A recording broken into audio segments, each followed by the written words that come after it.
Dira berjalan biasa saja, cenderung monoton. Sehari-hari ia bekerja sebagai kasir di sebuah butik kecil di bilangan Jakarta Barat.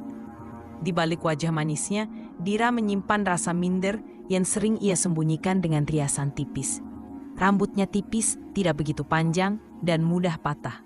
Setiap kali ia melihat pelanggan dengan rambut hitam panjang berkilau, dadanya terasa sesak. Ada rasa iri yang tak pernah bisa ia sembunyikan. Meski senyum tetap ia paksakan di depan kaca butik. Temannya pernah bercerita bahwa ada teknik hair extension yang bisa membuat rambut tampak lebih panjang dan bervolume dalam sekejap. Tapi harganya cukup mahal. Suatu malam, selepas kerja, di perjalanan pulang, dia melewati satu salon kecil yang cukup terkenal di lingkungannya. Dia membaca poster iklan tentang rambut sambung atau hair extension. Dia lihat harganya, kaget karena ada diskon besar. Dira tahu biasanya hair extension itu mahal. Ah, mungkin karena ini salon kecil ya, pikirnya. Boleh juga aku coba kalau nggak cocok tinggal lepas, kan nggak mahal. Besoknya Dira sudah berdiri di depan cermin besar di salon itu. Sore itu ia duduk manis di kursi salon, ditemani suara gunting, hair dryer, dan musik pelan yang diputar pemilik salon. Panjang segini aja mbak, hitam pekat, jatuhnya bagus banget di kulit kamu, kata si penata rambut, sambil menunjukkan helaian rambut tambahan yang sudah disiapkan. Dira mengangguk kecil. Ia bahkan terpesona melihat rambut itu. Terlihat begitu alami, berkilau seakan sehat. Bukan seperti rambut sintetis yang biasanya dijual murah di pasaran. Rambut ini seakan punya daya tarik sendiri. Ini rambut asli mbak. Jarang-jarang ada yang sebagus ini. Untungnya kemarin ada yang jual, jadi saya langsung beli buat stok salon. Jelas si penata rambut sambil mulai memasang helai demi helai ke rambut Dira. Dira tersenyum. Hatinya girang bukan main. Rasanya seperti mimpi bisa punya rambut seindah ini. Namun entah kenapa, sejak helaian pertama menempel di kulit kepalanya, ia merasa ada sensasi aneh. Seperti aliran dingin menjalari ubun-ubunnya. Ia mencoba mengabaikannya, mengira itu hanya rasa tidak nyaman karena prosedur pemasangan. Tapi semakin lama rambut itu dipasang, sensasi aneh itu justru semakin jelas. Bulu kuduknya meremang meski AC salon tak begitu dingin. Setelah hampir 2 jam, akhirnya pemasangan selesai. Dira menatap dirinya di cermin dan terkesima. Rambut hitam panjang itu jatuh sempurna di bahunya, menambah keanggunan wajahnya. Seakan-akan ia melihat versi dirinya yang jauh lebih cantik, lebih percaya diri. Bagus sekali mbak, gumamnya pelan. Penata rambut tersenyum puas. Saya juga kaget, cocok banget sama kamu. Rambut ini kayak nyatu. Namun saat pulang malam itu keanehan mulai terjadi. Dalam perjalanan di angkot, Dira merasa seperti ada suara samar di telinganya. Suara perempuan, bisikan pelan seolah marah. Ia menoleh, penumpang di sebelahnya sibuk dengan ponsel, yang lain terkantuk-kantuk. Tak ada seorang pun yang bicara padanya. Sesampai di kontrakan, ia mencoba tidur. Tapi bisikan itu kembali muncul, kali ini lebih jelas. Kau pikir bisa mencurinya? Kau pikir bisa menggantikanku? Dira sontak membuka mata, jantungnya berdegup keras. Ia menatap ke arah cermin di kamarnya. Rambut hitam legam itu tergerai indah. Namun, untuk sesaat, ia seperti melihat bayangan wajah lain yang berkelebat di balik pantulan dirinya. Wajah seorang perempuan dengan tatapan penuh amarah. Dira menutup matanya rapat-rapat, berusaha meyakinkan diri. Itu hanya lelah, hanya ilusi. Besoknya, Dira sudah lupa kejadian semalam. Dia sibuk berdandan, cermin menampilkan sosok baru. Rambut hitam panjang itu jatuh sempurna sampai ke pinggang. Begitu alami, seakan tumbuh dari kepalanya sendiri. Ia memutar kepala ke kanan dan kiri, dan helai-helai rambut itu mengikuti gerakan dengan indah. Tidak ada tanda-tanda itu palsu. Dira tersenyum puas. Ia mengambil ponsel dan memotret dirinya dari berbagai sudut. Hasilnya membuatnya hampir tak percaya. Ia tampak lebih dewasa, lebih anggun. Malam itu ia mengunggah foto ke media sosial. Komentar masuk cepat sekali. Gila, rambutmu cakep banget. Asli makin cantik, mirip artis Korea. Kok tiba-tiba bisa sepanjang itu? Hati Dira meluap. Untuk pertama kalinya, ia merasa dilihat, diperhatikan. Semua orang seolah-olah memuja rambut barunya. Namun malamnya ada yang berbeda. Saat berbaring di kasur, rambut panjang itu terasa berat. Seperti ada beban menekan kepalanya. Setiap kali ia bergerak, rambut itu bergesekan dengan bantal, menimbulkan suara lirih. Sss, sss, sss, sss. Yang anehnya terdengar seperti bisikan jauh. Dira membuka mata, menatap langit-langit kamar. Jantungnya berdebar. Ia mencoba menenangkan diri, mengira itu hanya rasa tidak terbiasa. Tapi tepat sebelum terlelap, ia jelas mendengar suara pelan di telinganya. Dia milikku, jangan rebut. Dira terlonjak bangun, matanya melebar. Ruangan sunyi, kipas angin berputar pelan, tirai bergerak sedikit. Tidak ada siapa-siapa. Ia mengusap keningnya yang basah oleh keringat. Halusinasi, gumamnya. Pasti cuma kebawa pikiran. Namun keesokan paginya, ketika ia menyisir rambut itu, Dira terhenti. Sisirnya tertarik di satu bagian. Ia menariknya perlahan, dan sesuatu yang membuatnya pucat terlihat. Helai rambut itu menempel erat di kulit kepalanya. Tidak hanya terjepit klik, seakan-akan sudah menyatu dengan pori-pori kulitnya. Saat ia mencoba mencabut satu helai kecil, rasa sakit menusuk kepalanya begitu tajam, membuat matanya berair. Bukan sekadar rasa ditarik, ini seperti ada daging yang ikut terkoyak. Dira menjatuhkan sisirnya. Ia menatap cermin dengan napas memburu. Rambut itu terlihat indah, jatuh sempurna di bahunya. Tapi ia tahu ada yang tidak wajar. Dan di dalam pantulan cermin, sekelebat saja, ia merasa ada wajah lain yang menempel di balik dirinya. Wajah perempuan asing dengan mata penuh amarah. Ia berkedip, dan bayangan itu hilang. Tapi rambut itu tetap melekat erat, seakan tidak mau pergi. Sejak memasang rambut itu, hari-hari Dira terasa berbeda. Setiap kali ia berangkat kerja, pandangan orang-orang lebih lama tertuju padanya. Rekan-rekan di butik tidak henti-hentinya memuji. "Dir, rambutmu benar-benar kayak artis iklan sampo," kata Rina, rekannya sambil kagum. Dira hanya tersenyum tipis, tapi dalam hati ada rasa bangga yang membuncah. Namun bersamaan dengan rasa percaya diri itu, ada sisi lain dalam dirinya yang mulai berubah. Ia lebih cepat tersulut emosi. Hal kecil saja bisa membuat wajahnya memanas. Saat seorang pelanggan terlalu banyak bertanya tentang diskon, Dira hampir saja membentak.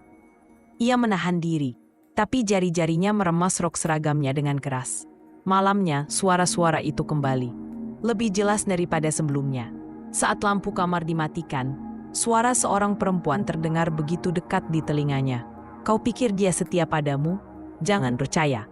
Dia akan lari. Semua perempuan itu pembohong. Mereka selalu mengincar yang bukan miliknya." Bisikan itu berulang, menusuk ke dalam pikirannya. Dira menutup telinga dengan bantal. Tapi suara itu tetap terdengar, seakan berasal dari dalam kepalanya sendiri. Hari-hari berikutnya, Dira mulai mencurigai banyak hal. Kekasihnya Ardi, yang biasanya sabar, mulai merasakan perubahan itu. Suatu sore mereka bertemu di sebuah kafe. Ardi tersenyum sambil meletakkan minumannya. "Kamu kelihatan makin cantik, Dir. Rambutmu keren banget. Aku suka." Seharusnya pujian itu membuatnya bahagia. Tapi tiba-tiba saja, Dira merasa ada nada lain di balik kata-kata Ardi. Ia menatap pacarnya dengan curiga. "Kamu lihat siapa lagi? Sampai ngomong kayak gitu. Siapa perempuan yang rambutnya kamu bandingin sama aku?" Ardi terkejut. "Apa? Enggak, Dir. Aku cuma bilang kamu cantik. Jangan bohong." Suara Dira meninggi, membuat beberapa pasang mata di kafe menoleh. Ardi kebingungan, wajahnya pucat. Ia mencoba menenangkan. Tapi Dira malah meninggalkannya begitu saja, dengan langkah cepat dan napas terengah. Malam itu, ketika pulang ke kamar, Dira melihat rambutnya semakin lebat. Tidak masuk akal, padahal belum seminggu dipasang. Tapi panjangnya bertambah, jatuh melewati pinggang. Ujung-ujungnya bergerak halus, seakan ada angin yang hanya berhembus pada rambutnya. Saat ia membungkuk untuk merapikan, sesuatu membuat bulu kuduknya berdiri. Di antara helai-helai rambut, ia merasa ada tangan halus yang menyentuh kulit kepalanya dari dalam, menekan, meraba. Dira menatap cermin. Wajahnya terlihat berbeda.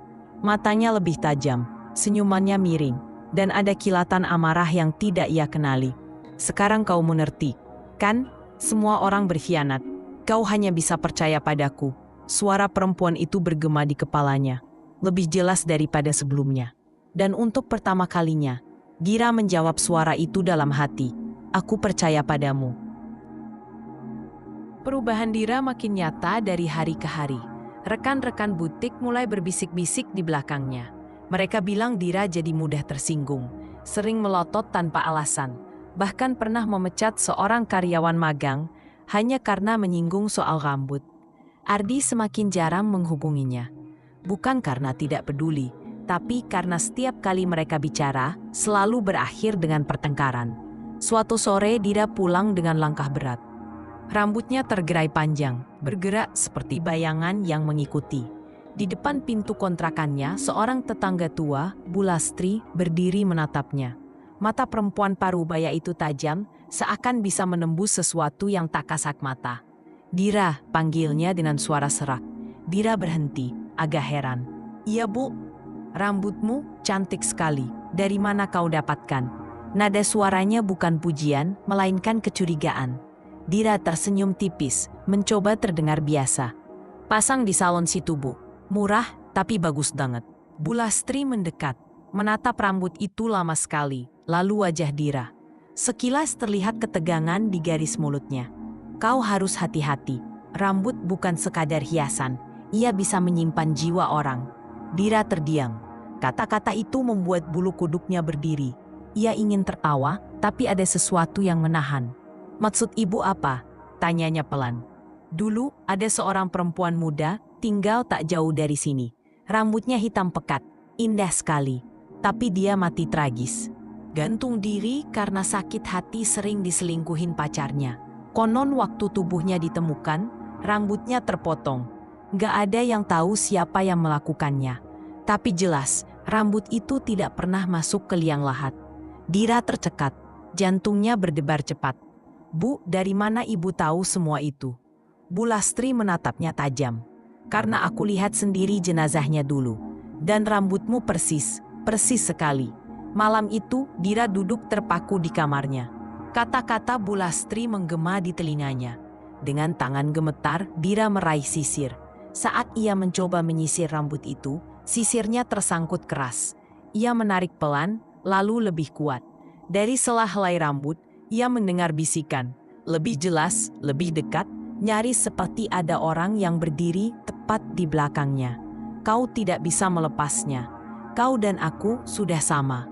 Seketika sisir itu patah di tangannya. Dira menatap pantulan di cermin dengan napas tersengal. Untuk sesaat, ia melihat dua bayangan di sana. Dirinya sendiri dan sosok perempuan lain yang berdiri menempel di punggungnya dengan mata merah menyala.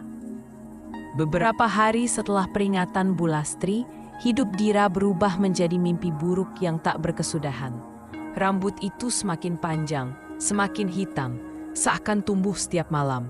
Saat bangun tidur, ia menemukan helaian rambut berserakan di kasur. Tapi anehnya, kepalanya tidak pernah terlihat berkurang, malah semakin lebat. Malam-malamnya dipenuhi mimpi aneh. Ia sering terbangun dengan napas terengah. Tubuhnya basah oleh keringat. Dalam mimpinya, ia selalu berdiri di tepi jalan gelap, sementara seorang perempuan dengan wajah remuk menatapnya penuh benci.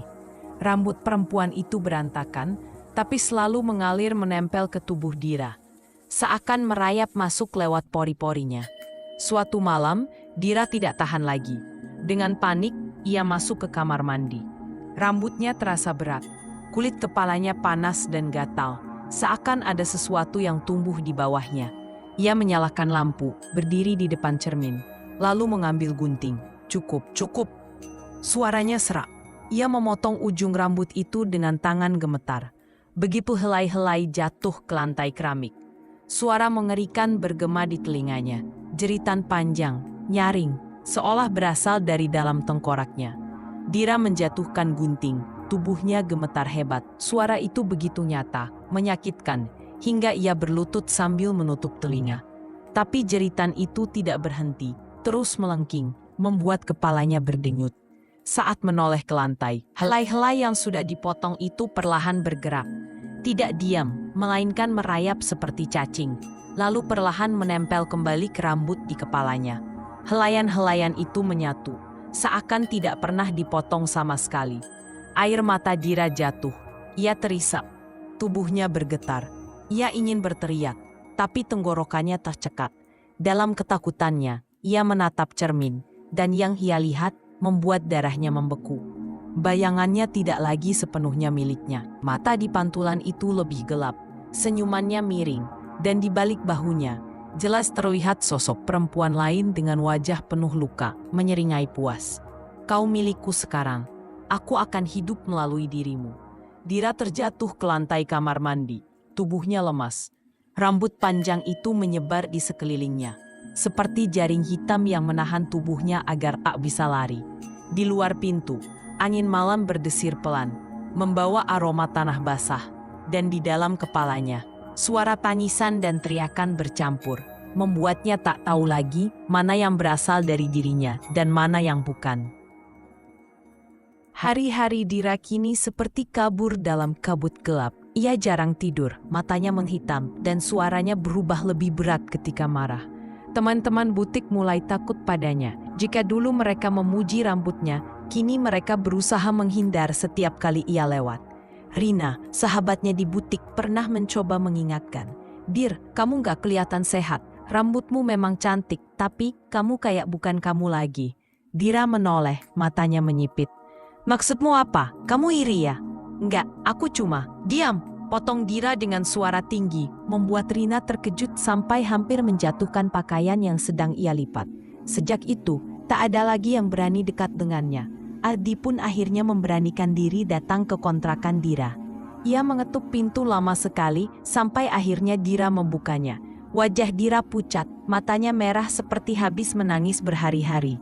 Rambut panjangnya berantakan, tapi justru makin menakutkan karena terasa hidup. Bergoyang sedikit meski udara di dalam kamar begitu pengap. "Dir, tolong hentikan ini," suara Ardi bergetar. "Aku nggak tahu apa yang terjadi, tapi kamu berubah. Rambut itu buang saja ya, kita bisa cari yang lain. Aku cuma mau kamu balik jadi Dira yang dulu." Untuk sesaat wajah Dira melembut. Ada kilatan kesedihan di matanya, tapi hanya sebentar. Tiba-tiba bibirnya melengkung ke senyum yang asing. Ia berjalan mendekat dan rambutnya seperti ikut bergerak menjuntai ke arah Ardi. "Kamu bilang rambutku indah, bukankah ini yang kamu suka? Bukankah ini yang membuatku istimewa?" Ardi mundur setapak, wajahnya pucat. "Bukan begitu, Dir, rambut itu bukan kamu." Mata Dira melebar, penuh amarah. Suaranya berubah, bukan hanya suara Dira, tapi bercampur dengan suara perempuan lain yang lebih dalam. "Aku dan dia adalah satu." Tiba-tiba rambut hitam itu melayang, menjulur cepat seperti tangan-tangan halus, melilit lengan Ardi. Lelaki itu terpekik, berusaha melepaskan diri. Tapi helai-helai rambut terasa seperti kawat tajam yang menjerat kulitnya. Dira menatapnya dengan wajah dingin. Namun di balik sorot matanya, ada pertarungan. Dira yang asli menjerit, berusaha mengambil alih tubuhnya kembali. Tapi suara lain, lebih kuat, menekan dari dalam kepalanya. "Biarkan aku. Lelaki ini pengkhianat, sama seperti yang dulu. Aku akan membalaskan dendamku lewatmu." Ardi memohon, "Dir, tolong, aku ini Ardi. Ingat aku." Seketika, Dira terdorong mundur oleh kata-kata itu. Helai rambut yang menjerat Ardi terlepas, jatuh ke lantai seperti tali basah. Dira terisak, memegangi kepalanya. Ia merasa seolah-olah kepalanya akan pecah oleh dua suara yang saling bertabrakan. Dirinya sendiri dan perempuan asing itu. Ardi tak membuang waktu. Dengan wajah panik, ia lari keluar kontrakan, meninggalkan Dira terkapar di lantai dengan rambut panjang yang melingkari tubuhnya seperti ular hitam yang lapar. Di luar, hujan turun deras. Suara tawa perempuan menggema, bukan dari mulut Dira, tapi dari rambut itu sendiri. Sejak pertama kali melihat rambut Dira, Bulastri tidak pernah tenang. Malam-malamnya dihantui kegelisahan. Ia sering mendengar suara aneh dari arah kontrakan Dira, seperti bisikan samar bercampur tangisan. Kadang, jeritan pendek yang membuat bulu kuduknya berdiri. Anak itu tidak akan baik-baik saja. Gumamnya suatu malam sambil menatap lampu redup dari jendela kamar Dira. Keesokan paginya, Bulastri memberanikan diri. Ia pergi ke rumah keluarga almarhumah, perempuan yang ia sebut pada Dira dulu. Namanya Ajeng, gadis cantik yang meninggal secara mengenaskan hampir setahun lalu. Rumah keluarga Ajeng berada di ujung gang lama. Rumah sederhana dengan dinding kusam. Seorang perempuan setengah baya membukakan pintu. Matanya sembab, sorotnya lelah, seolah hidupnya tidak pernah lepas dari bayangan tragedi. "Permisi Bu, saya Lastri. Saya ngontak di blok sebelah. Maaf mengganggu." "Saya ingin bertanya tentang almarhumah Ajeng," ucap Bu Lastri hati-hati. Perempuan itu terdiam lama, lalu menghela napas.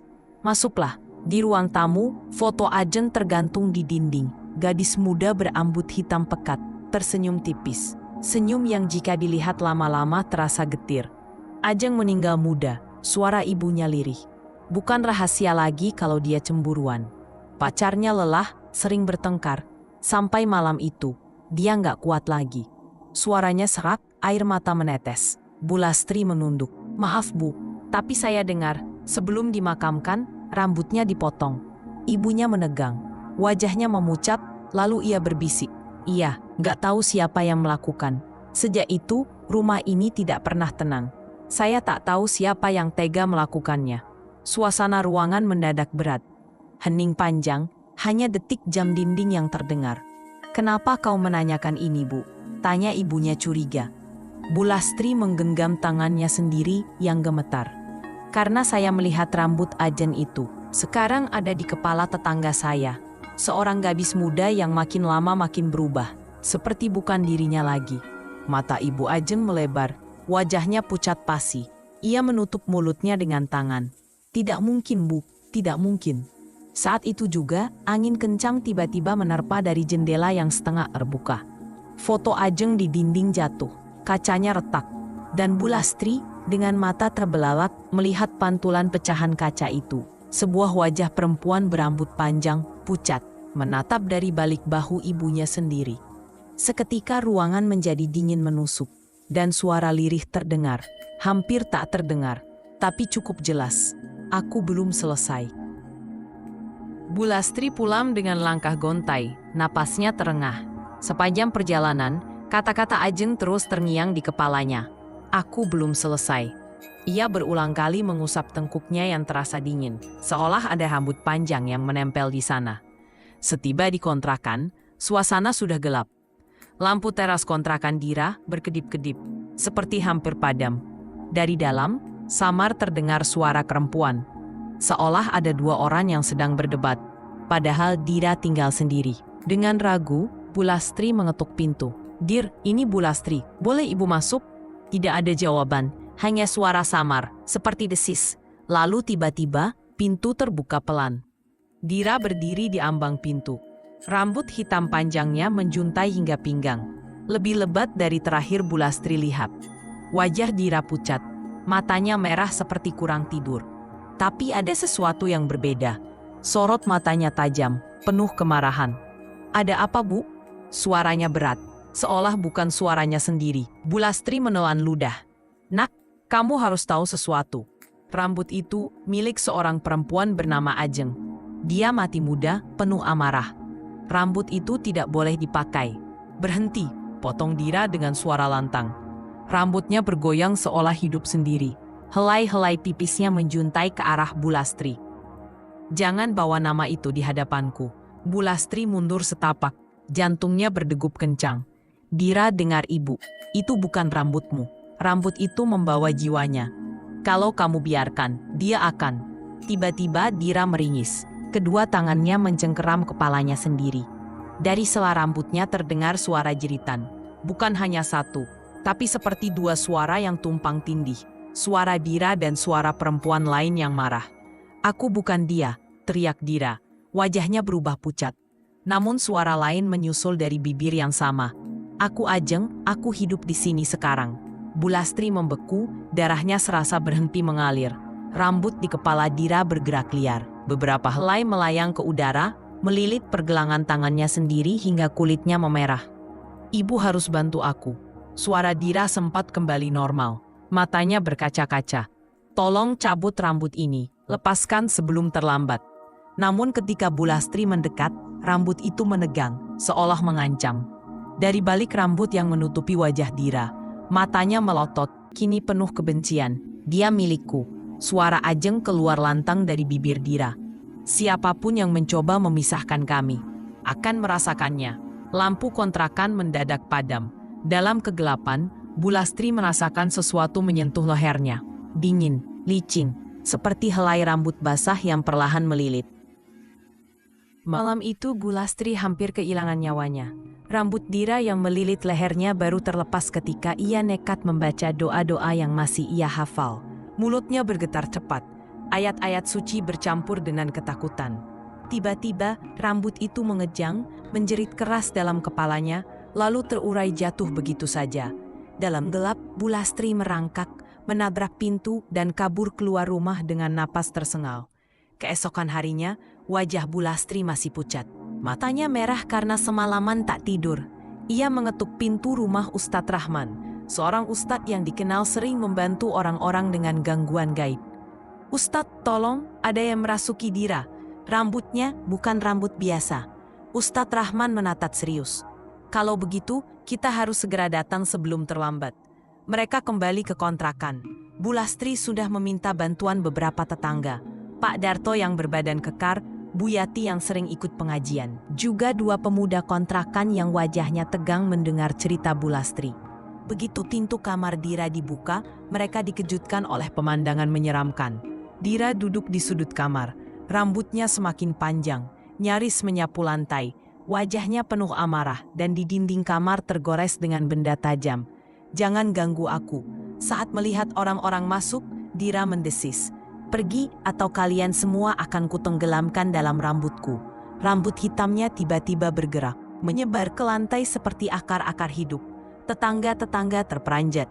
Beberapa mundur, tapi Ustadz Rahman segera mengangkat tangannya, mulai membaca doa ruqyah dengan lantang. "A'udzubillahi minasyaitonirrajim." Dira menjerit. Suaranya berlapis, bukan hanya suaranya sendiri. Ada suara perempuan lain yang serak, penuh amarah keluar dari bibir yang sama. "Ini tubuhku, jangan rebut lagi dariku." Bulastri berteriak, "Pegangi dia, jangan lepaskan." Pak Darto dan 2 pemuda nekat melompat, memegangi tangan dan kaki Dira yang meronta seperti orang kesetanan. Rambutnya mencoba melilit pergelangan mereka, membuat kulit terasa panas dan perih seperti terbakar. Bu Yati berusaha membantu, menepiskan rambut yang menjulur liar. Ustadz Rahman tetap membaca doa dengan suara keras. "Allahu la ilaha illahu al-hayyul qayyum." Dira menggeliat, matanya melotot. Dari mulutnya keluar suara tawa nyaring. Begitu tajam hingga membuat bulu kuduk semua orang berdiri. "Kalian kira doa-doa bisa memutus ikatan darah? Dia sudah memilihku. Rambut ini tumbuh dari kepalanya sendiri. Aku tidak akan pergi." Tiba-tiba, rambut di kepala Dira menegang, lalu beberapa helai tertarik masuk ke kulit kepalanya, seolah semakin menyatu. Darah segar merembes dari kulitnya, menetes di lantai. "Ustadz, dia kesakitan!" teriak Bulastri panik. Namun Ustadz Rahman tidak berhenti, suaranya makin lantang. Doa-doa memecah udara kamar. Dira menjerit, tubuhnya kejang-kejang. Tetangga yang memegangi hampir terlempar karena kekuatan aneh itu. Rambut panjangnya berputar liar seperti pusaran angin, menghantam dinding membuat cat terkelupas dan jendela bergetar. Di tengah kekacauan itu, suara Ajeng terdengar semakin jelas. "Aku tidak mati, aku akan hidup lewat tubuh ini." Dan tiba-tiba, Dira berhenti bergerak. Kepalanya tertunduk, rambutnya terurai menutupi wajah. Sunyi, hanya napas terengah orang-orang di kamar itu yang terdengar. "Sudah pergi Ustadz?" tanya Bulastri dengan suara bergetar. Namun saat Ustadz Rahman mendekat, perlahan Dira mengangkat kepalanya. Dari balik helai rambut yang berlumuran darah, tampak sebuah senyum. Bukan senyum Dira, melainkan senyum milik orang lain. Senyum itu membuat semua orang bergidik. Senyum itu dingin, getir, penuh dendam. "Dia masih di sini," bisik Ustadz Rahman, wajahnya menegang. Tangannya yang memegang mushaf bergetar. "Ini bukan sekadar jin, ini arwah penasaran, arwah perempuan itu, Ajeng." Ia terikat pada rambutnya sendiri. Dan sekarang menjadikan tubuh Dira sebagai wadahnya. Bulastri menjerit lirih, "Astagfirullah, jadi benar, rambut itu milik Ajeng. Arwah tidak seharusnya bisa masuk kembali ke dunia manusia dengan cara begini," kata Ustadz Rahman. "Tapi kalau ada ikatan darah atau ikatan benda yang kuat, dia bisa menempel." Tiba-tiba Dira mendongak. Matanya hitam legam, Rambutnya menjulur liar, menampar wajah Pak Darto hingga tergores seperti kena cambuk kawat. Pak Darto meringis tapi tetap memegangi tubuh Dira. "Lepaskan aku," suara Ajeng menggema dari mulut Dira. "Kalian tidak tahu apa rasanya mati muda, terkubur dengan marah. Aku masih ingin hidup. Dan tubuh ini sudah kubeli dengan rambutku sendiri." Rambut itu bergerak cepat, melilit pergelangan tangan Buyati. Wanita itu menjerit, tubuhnya hampir terangkat dari lantai. Dua pemuda berusaha menarik, tapi rambut itu seperti baja yang hidup. "Baca keras-keras," seru Ustadz Rahman, memimpin mereka semua membaca doa bersama-sama. Suara-suara doa bercampur dengan jeritan, membuat udara kamar terasa panas dan sesak. Dira menggelepar, tubuhnya makin sulit ditahan. Dari kulit kepalanya, rambut baru terus tumbuh tak terkendali, basah oleh darah segar yang menetes membasahi baju dan lantai. "Ustadz, ini nggak wajar. Dia bisa mati kalau darahnya keluar terus," teriak salah satu pemuda. Ustadz Rahman menutup mushafnya sebentar, lalu menatap Bulastri dengan mata tajam. "Kita harus cari benda asalnya. Rambut ini tidak akan putus hanya dengan ruqyah. Pasti ada sisa rambut Ajeng yang dipelihara, yang mengikatnya ke Dira. Kalau benda itu tidak dimusnahkan, dia akan terus kembali." Bulastri tercekat. Ingatannya melayang pada malam pertama kali Dira pulang dari salon, membawa kantong plastik kecil berisi potongan rambut. Dira bilang itu satu klip rambut yang dilepas karena gatal. Tapi ia tidak pernah tahu di mana rambut itu sekarang. "Ya Allah, rambut Ajeng masih ada di rumah ini." Tiba-tiba Dira berteriak histeris, "Jangan berani, rambut itu milikku. Siapapun yang menyentuhnya akan kubunuh." Rambutnya tiba-tiba menghantam lampu kamar hingga pecah. Ruangan gelap gulita. Satu-satunya cahaya hanyalah dari lilin kecil yang dibawa Buyati, bergetar karena angin gaib yang berhembus. Dalam remang, Dira terlihat berdiri meski tubuhnya masih dipeluk 3 orang. Rambutnya bergerak seperti puluhan ular hitam siap menyerang. Dari bibirnya keluar tawa panjang, nyaring dan memekakan telinga. Ustadz Rahman mendekap mushaf erat-erat. "Kita tidak bisa lama-lama di sini. Kalau tidak segera ditemukan, arwah itu bisa mengambil alih sepenuhnya. Dan kalau itu terjadi, Dira tidak akan pernah kembali." Suara doa makin keras, tapi ruangan seperti dipenuhi teriakan lain yang tak kasat mata. Dira menggelepar. Rambutnya berputar di udara, menampar tembok hingga catnya rontok, meninggalkan goresan-goresan panjang seperti cakaran. "Cari rambutnya, rambut itu sumber ikatan," teriak Ustadz Rahman dengan suara lantang. Bulastri gemetar, tapi ia mengingat betul kantong plastik hitam yang pernah dibawa Dira dari salon itu. Ia berlari ke kamar kecil Dira, tubuhnya hampir terjatuh karena lantai penuh pecahan kaca lampu. Di balik lemari kayu, ia menemukan sebuah laci yang terkunci rapat. Bulastri merogoh gagang sapu besi, menghantam kunci itu dengan keras. Laci terbuka, dan di dalamnya ada sebuah plastik hitam yang digulung rapi. Tangannya gemetar ketika menyentuhnya. Dari plastik itu keluar bau anyir darah yang sudah mengering, bercampur wangi samar-samar bunga melati layu. Begitu plastik itu disentuh, jeritan Dira mengguncang rumah. Suaranya bukan satu, tapi 2. Suara Dira bercampur suara perempuan lain, parau dan penuh dendam. "Jangan sentuh, itu milikku. Aku belum selesai hidup di dunia ini." Rambut Dira bergerak liar, menembus pintu kamar dari celah-celahnya. Seperti ratusan jari hitam berusaha meraih Bulastri. Dengan panik, Bulastri berlari ke ruang tengah sambil membawa plastik itu. "Ustadz, saya temukan." Mata Ustadz Rahman menyalak. "Bismillah, cepat ke sini, Bu." Tapi saat Bulastri hendak mendekat, rambut Dira tiba-tiba melesat cepat, melilit kaki Bulastri hingga ia jatuh tersungkur. Plastik itu terlepas dari tangannya, meluncur di lantai. Dira yang wajahnya sudah hampir tak terlihat seperti manusia lagi, tersenyum menyeramkan. "Kalau rambut ini hancur, aku juga ikut lenyap.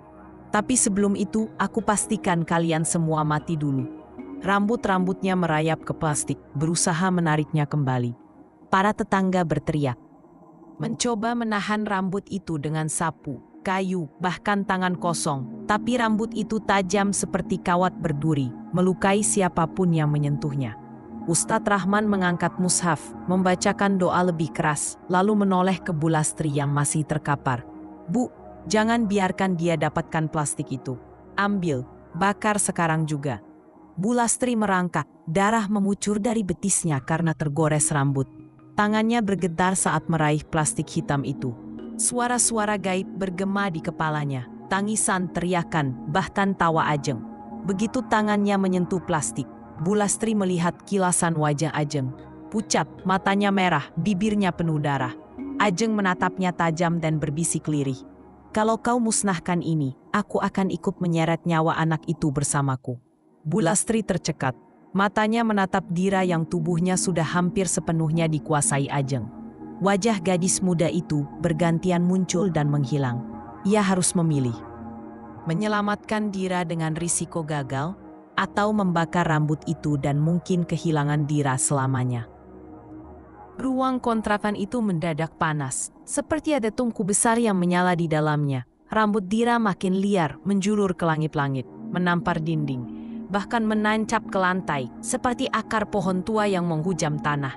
"Bu Lastri, sekarang!" teriak Ustadz Rahman. Wajahnya berkeringat deras meski angin malam menembus jendela yang pecah. Dengan tangan gemetar, Bu Lastri meraih plastik hitam itu. Ia menyeret dirinya ke dapur yang hanya berjarak beberapa langkah. Tapi terasa seperti puluhan meter, karena rambut-rambut itu terus melilit dan menarik tubuhnya. Tetangga-tetangga berusaha menahan rambut Dira.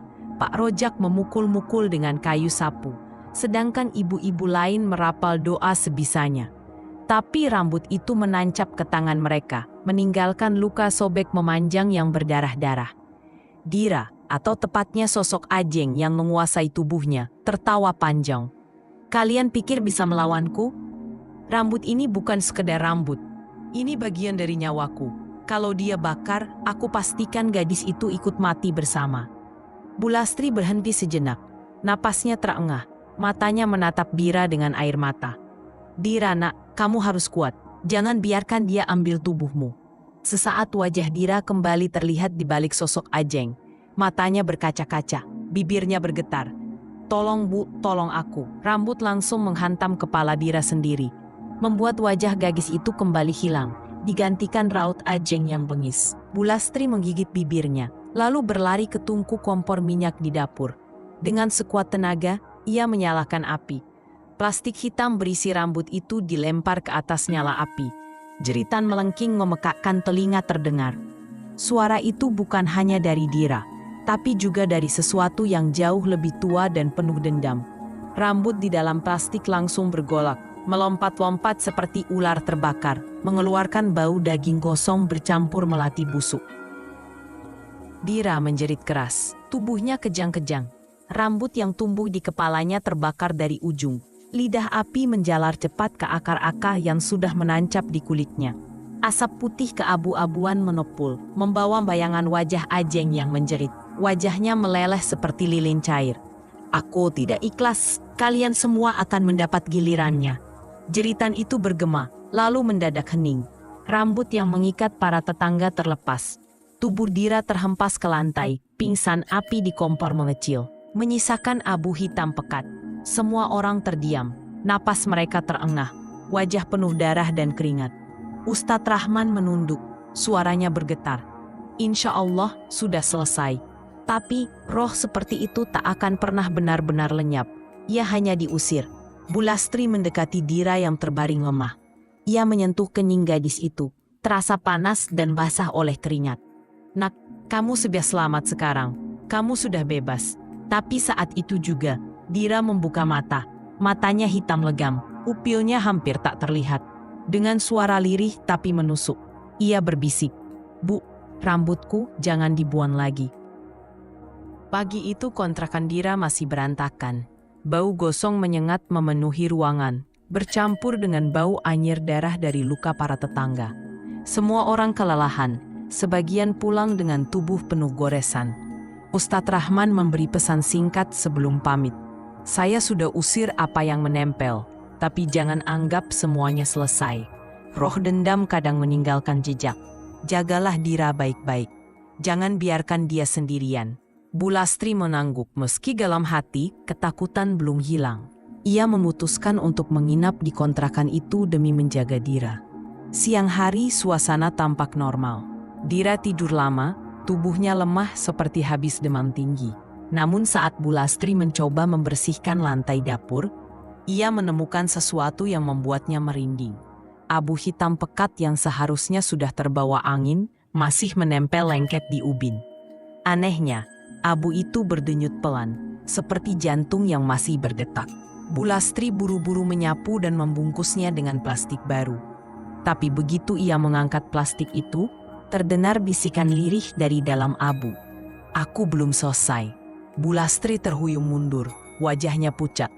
Malamnya, saat ia menjaga Dira yang masih terbaring, sesuatu yang aneh mulai terjadi. Rambut Dira yang sempat terbakar kini tumbuh kembali, lebih cepat dari seharusnya. Dalam hitungan jam, rambut itu sudah kembali panjang menyapu bantal. Dan ketika Bulastri menyentuh rambut itu, ia merasa ada sesuatu yang berdenyut di dalamnya, seperti nadi. Dira membuka mata perlahan. Matanya sudah tak sehitam semalam, tapi ada bayangan samar di balik pupilnya. Dengan suara parau ia berbisik, "Bu, aku mimpi. Ada perempuan yang menangis di dalam kepalaku. Dia bilang rambutku miliknya. Dia minta aku kembalikan." Bulastri tercekat, tangannya gemetar menggenggam tasbih. Ia tahu, ini belum berakhir. Api memang membakar rambut. Tapi Abu Ajeng masih menempel di dunia ini, mencari jalan untuk hidup kembali lewat tubuh Dira. Di luar, angin malam berhembus, membawa aroma melati busuk. Malam semakin larut, tapi Bulastri tidak bisa memejamkan mata. Abu yang ia simpan di plastik bening itu seolah-olah memanggil dari sudut dapur. Kadang terdengar lirih suara perempuan yang merapat, kadang terdengar desisan penuh amarah. Sementara di kamar, Dira tidur gelisah. Rambutnya terus bertambah panjang, meski siang tadi sempat dipangkas. Ujung-ujung rambut itu merayap ke lantai, seperti akar yang mencari tanah. "Ya Allah, ini bukan rambut biasa," gumam Bulastri sambil menggenggam tasbih erat-erat. Ingatan Bulastri melayang ke rumah keluarga Ajeng, perempuan yang dulu meninggal muda karena cekcok dengan pacarnya. Saat itu, Bulastri sempat bertanya, dan ibunya Ajeng dengan mata sembab berbisik, "Ajeng meninggal dengan cara yang tidak wajar, Bu. Rambutnya sudah terpotong waktu ditemukan, tapi anehnya, ada bagian rambut yang menempel di kulit kepalanya sampai robek, seperti ada yang tidak mau dilepaskan. Kami bahkan harus memotong rambut itu pakai doa-doa. Tapi entah kenapa, beberapa helai hilang. Bulastri baru sadar sekarang, rambut yang hilang itu pasti dijual. Entah bagaimana caranya, hingga sampai ke tangan Dira lewat salon itu." Paginya, Bulastri memberanikan diri menemui seorang kiai tua di kampung seberang, Kiai Mustaqim, yang dikenal bisa menolong urusan gaib. Di rumah kayu sederhana itu, Bulastri menunjukkan plastik berisi abu. Kiai Mustaqim menatap lama, lalu menarik napas berat. "Ini bukan sekadar abu," katanya. "Ini adalah sisa tubuh halus dari seseorang yang mati tidak tenang. Ajeng namanya, kan?" Bulastri terkejut. "Kiai tahu? Saya kenal keluarganya. Ajeng itu dulu mati dengan hati penuh dendam dan iri. Rambutnya menjadi perantara. Api hanya membakar wujudnya, tapi tidak memutus ikatannya. Kalau dibiarkan, dia akan kembali menempel pada siapapun yang memakai rambut itu. Lalu apa yang harus saya lakukan dengan abu ini, Kiai?" Kiai Mustaqim menatap abu yang berdenyut pelan di plastik. "Abu ini harus dikembalikan ke tempat Ajeng meninggal. Tapi bukan hanya ditaburkan, harus ada doa khusus untuk memutus ikatan jiwanya. Dan itu tidak mudah, karena rohnya pasti akan melawan." Bulastri tercekat. Ia teringat cerita keluarga Ajeng bahwa gadis itu ditemukan meninggal tragis di sebuah rumah kontrakan lama setelah bertengkar dengan pacarnya yang selingkuh. Tubuhnya tergantung di kusen pintu, dengan rambut tergerai menutupi wajah. Kini ia tahu, jalan menuju pelepasan Dira harus melewati tempat itu. Langkah Bulastri terasa berat sore itu. Udara mendung menggantung rendah, seolah langit tahu akan ada sesuatu yang kelam terjadi malam ini.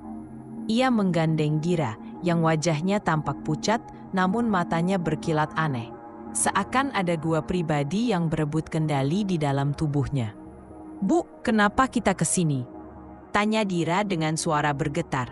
Namun di tengah ucapannya, terdengar sisipan nada lain, lebih dingin, lebih tajam. "Apa kau mau mengembalikanku ke tempat itu?" Bulastri tercekat, menggenggam tangan Dira makin erat. "Ini demi kebaikanmu, nak.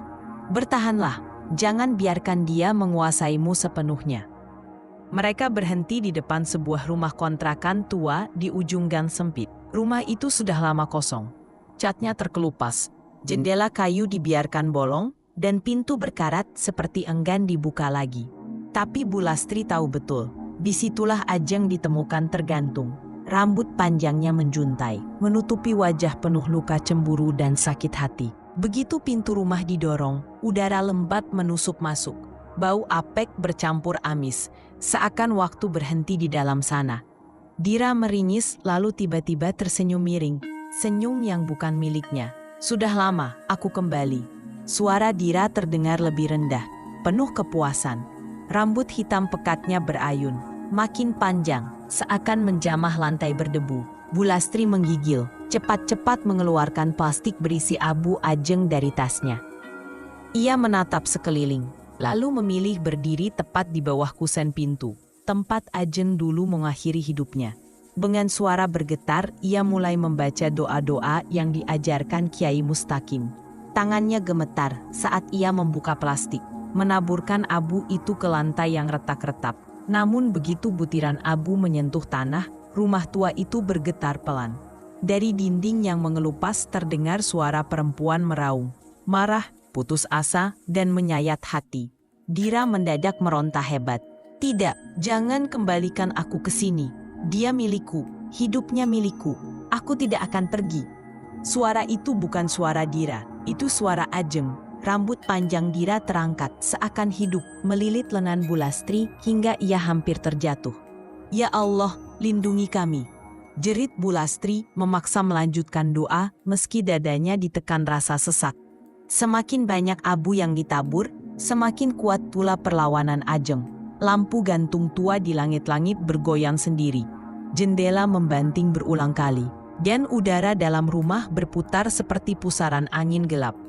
Di tengah hiruk-pikuk itu, Bulastri melihat sekelebat bayangan perempuan berambut panjang muncul di kusen pintu.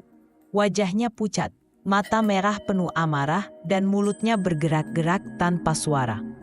Bayangan itu menatap Bulastri tajam, lalu menoleh ke arah Dira, seakan hendak menarik tubuh gadis itu ke sisinya. Bulastri menjerit, "Ajeng, lepaskan dia, jangan seret anak ini ke dalam dendamu." Tapi Ajeng hanya tertawa, tawa getir, panjang, dan menyeramkan. Bulastri memeluk tubuhnya erat-erat. Ujung jarinya bergetar menekan tasbih tua yang selalu ia bawa. Dira duduk di kursi reyot di ruang tengah rumah itu. Tubuhnya lemas, tetapi matanya terbuka lebar menatap langit-langit yang penuh sarang laba-laba. Rambut hitam pekatnya tergerai menutupi wajah pucatnya, sebagian jatuh hingga menyentuh lantai yang berdebu. Tiba-tiba, rambut itu berdenyut, seperti ada aliran darah yang hidup di dalamnya. Urat-urat tipis tampak merambat dari kulit kepala Dira hingga ke helaian rambut. Bulastri terperanjat. "Ya Allah," bisiknya pelan. Suara lirih terdengar dari balik rambut itu, bukan suara Dira. Suara perempuan lain, serak tapi jelas, menyebutkan sebuah nama. "Aku Ajeng."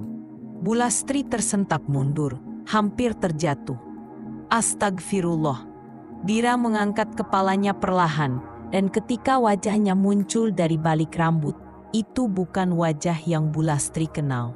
Mata Dira yang biasanya teduh, kini memerah, bibirnya tersenyum miring, dan suaranya berubah lebih dalam, penuh luka. "Aku tidak gantung diri, aku dibunuh." Kalimat itu meluncur begitu saja. Tubuh Bulastri bergetar hebat. Ia sudah lama mendengar desas-desus tentang Ajeng, gadis muda yang katanya mati bunuh diri di rumah ini. Tapi sekarang, arwah itu sendiri yang berbicara melalui tubuh Dira. Rambut Dira bergerak pelan, seperti ular melata, menempel di dinding, lalu menjuntai ke lantai. Suara gesekannya membuat bulu kuduk berdiri. Bulastri mencoba membaca doa keras-keras. Auzubillahi minasyaitonirrajim. Tapi Dira atau Ajeng di dalam dirinya tertawa pendek, sinis. Doamu tidak bisa membawaku pergi, Bu. Aku masih di sini. Rambut ini adalah milikku. Dia potong rambutku, dia jual sebelum aku dikuburkan. Jantung Bulastri hampir copot. Ia teringat pada extension yang dipakai Dira. Jadi benar, rambut yang melekat di kepala Dira adalah rambut Ajeng sendiri. Dira menunduk, lalu berbisik pelan. Suaranya lirih seperti perempuan yang tersiksa. Aku tidak ingin mati. Aku hanya ingin dia tidak meninggalkanku. Tapi dia tega, dia hancurkan hidupku. Lalu dia bilang aku bunuh diri. Suara itu berubah menjadi jeritan keras, membuat jendela bergetar. Padahal aku dicekik. Aku tidak pernah melilitkan kain itu sendiri. Bulastri terisak.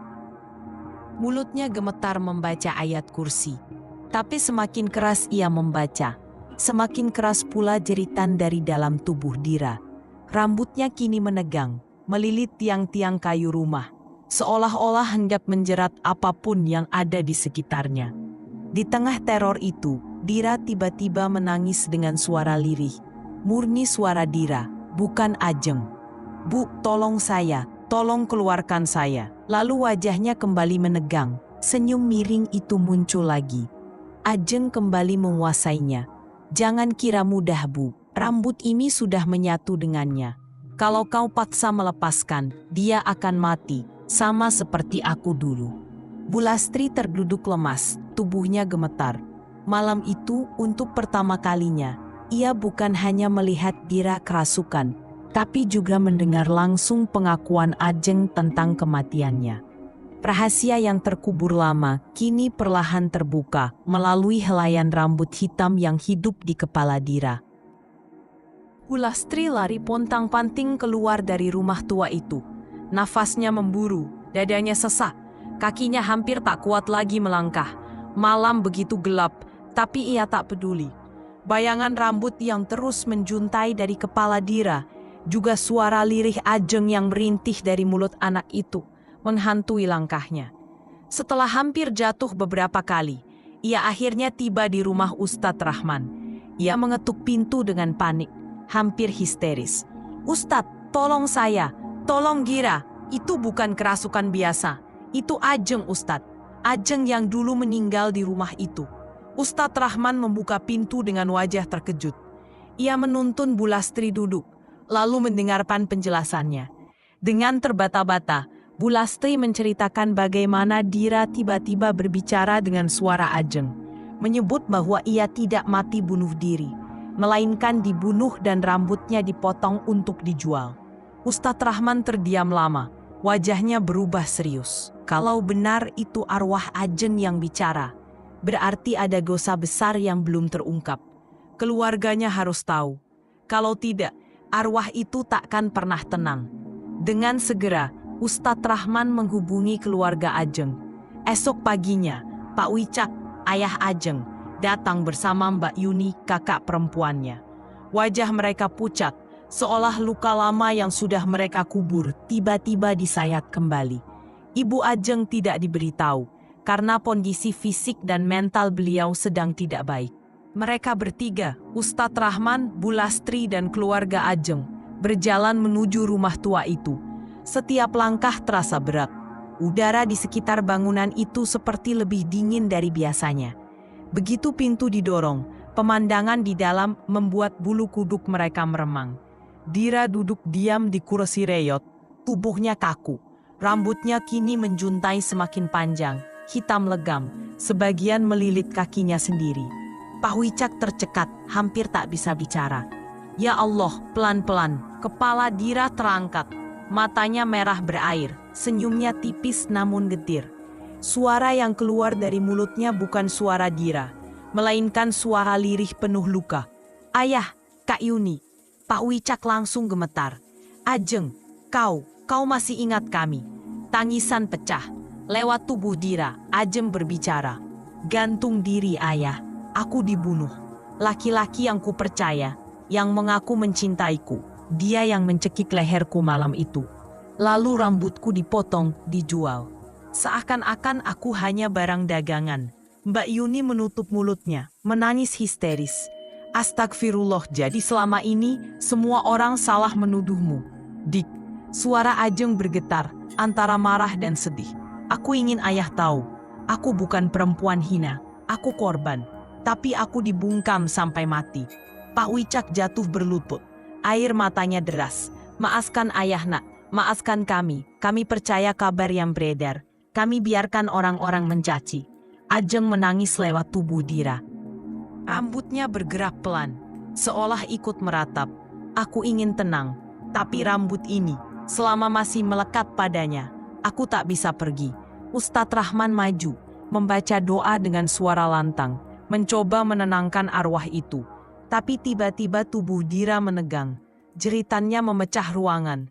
Rambut itu bergetar dan mengembang seperti hendak mencekik siapa saja yang ada di sana. Pak Wicak dan Mbak Yuni menjerit ketakutan. Bu Lastri menutup wajahnya, menangis keras.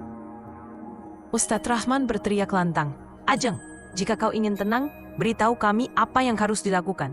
Tubuh Dira tersentak, lalu dengan suara parau Ajeng menjawab, kembalikan rambutku, hapus jejak yang mengikatku di dunia. Malam itu, suasana rumah keluarga Rangga terasa begitu mencekam. Hanya lampu redup yang menyala di ruang tengah, menyinari wajah pucat lelaki itu yang duduk gemetar di kursi reot. Kedua tangannya menutup wajah, sementara keringat dingin menetes deras, mesti angin malam menusuk tulang. Bu Lastri, Dira, Ustadz Rahman, dan keluarga Ajeng menatapnya dengan perasaan bercampur aduk. Ayah dan ibu Ajeng berdiri di belakang. Wajah mereka tegang, mata sudah memerah karena tangis yang tak terbendung sejak tadi. Dira tiba-tiba terisak keras. Tapi suara yang keluar dari bibirnya bukan suaranya sendiri, melainkan suara lirih yang penuh amarah dan getir.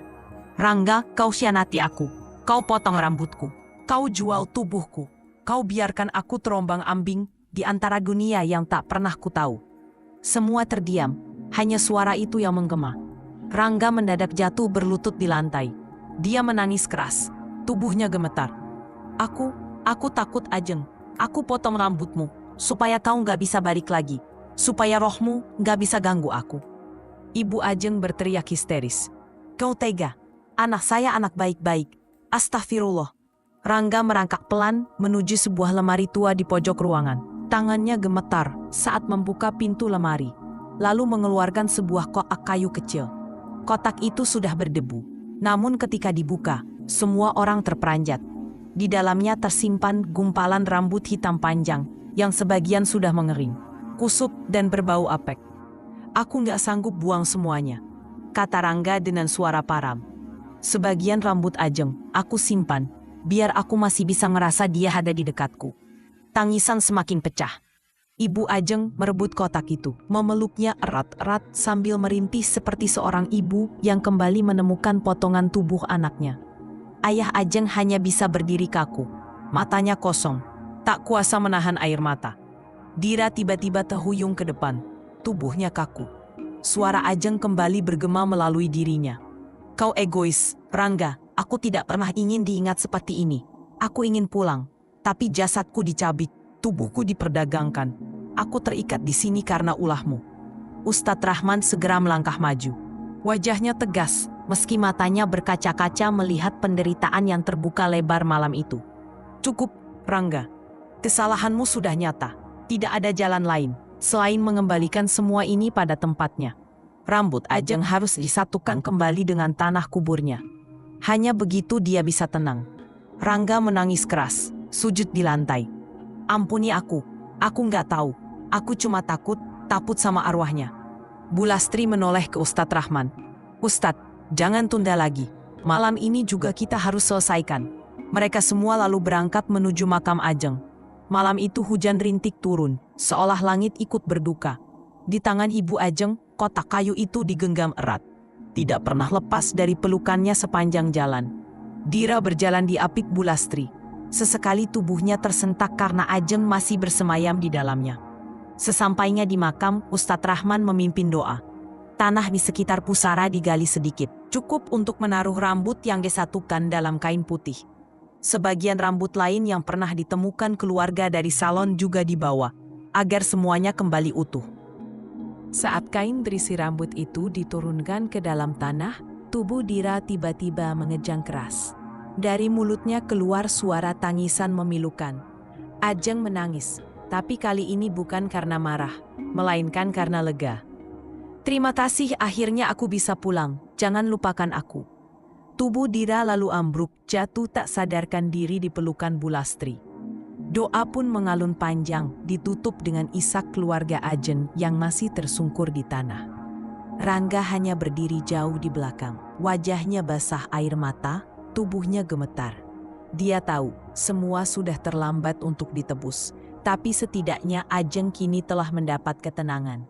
Yang tersisa hanya dirinya, menanggung dosa dan penyesalan seumur hidup. Malam itu, untuk pertama kalinya setelah sekian lama, tidak ada lagi suara Ajeng yang berteriak. Tidak ada lagi bayangan yang mengikuti Dira. Sunyi menyelimuti makam itu, sebuah tanda bahwa jiwa Ajeng akhirnya benar-benar pulang. Beberapa minggu berlalu sejak malam itu. Hidup perlahan kembali berjalan, meski bayangan tragedi masih terasa di setiap sudut rumah Bu Lastri. Dira sering termenung di kamarnya, teringat pada Ajeng. Kadang-kadang ia masih bermimpi, melihat sahabatnya itu tersenyum dengan rambut panjang yang utuh kembali. Tidak ada lagi jeritan, tidak ada lagi rasa sakit. Ajeng hanya tersenyum, lalu berjalan menjauh, seolah benar-benar telah menemukan jalannya pulang. Di rumah keluarga Ajeng, suasana juga berubah. Ibu Ajeng sering berziarah ke makam putrinya, membawa bunga melati dan menaburkannya sambil berdoa lama. Wajahnya tetap muram, tapi ada ketenangan yang belum pernah ia rasakan sebelumnya. Ayah Ajeng, meski jarang bicara, kini lebih sering duduk di teras malam-malam, menatap langit. Ia percaya anaknya sudah bahagia di sana. Hanya Rangga yang hidupnya benar-benar hancur. Setelah malam pengakuannya, ia dikurung keluarganya sendiri di kamar yang sama. Orang-orang kampung semakin yakin bahwa lelaki itu gila. Rambutnya semakin acak-acakan, matanya kosong, dan setiap malam ia berbicara sendiri. Kadang terdengar isakan, kadang terdengar ia menyebut nama Ajeng berulang kali. "Ajeng, Ajeng, maafkan aku, jangan tinggalkan aku sendirian." Tetapi tidak ada jawaban, hanya sunyi. Ajeng benar-benar sudah pergi. Sementara itu, Bu Lastri semakin dekat dengan Ustadz Rahman. Tidak sedikit orang bilang mungkin mereka kelak berjodoh. Tapi bagi Bu Lastri, yang terpenting adalah rasa damai yang akhirnya bisa ia temukan. Setiap malam ia mengaji, lalu berdoa agar arwah Ajeng diterima dengan baik di sisi Allah. Dan agar Dira kelak bisa hidup tenang tanpa bayangan masa lalu. Suatu sore, saat Dira duduk di halaman rumah, angin bertiup pelan. Rambutnya yang tergerai tersapu angin, dan entah kenapa ia merasa ada sentuhan lembut di bahunya. Ia menoleh, tapi tidak ada siapa-siapa. Hanya bisikan samar yang begitu familiar di telinganya. "Terima kasih." Dira meneteskan air mata, tapi kali ini ia tersenyum. Karena ia tahu, Ajeng benar-benar sudah damai. Dan hidup pun terus berjalan, meninggalkan cerita penuh luka, dendam, dan rahasia yang akan selamanya melekat di hati orang-orang yang menyaksikannya.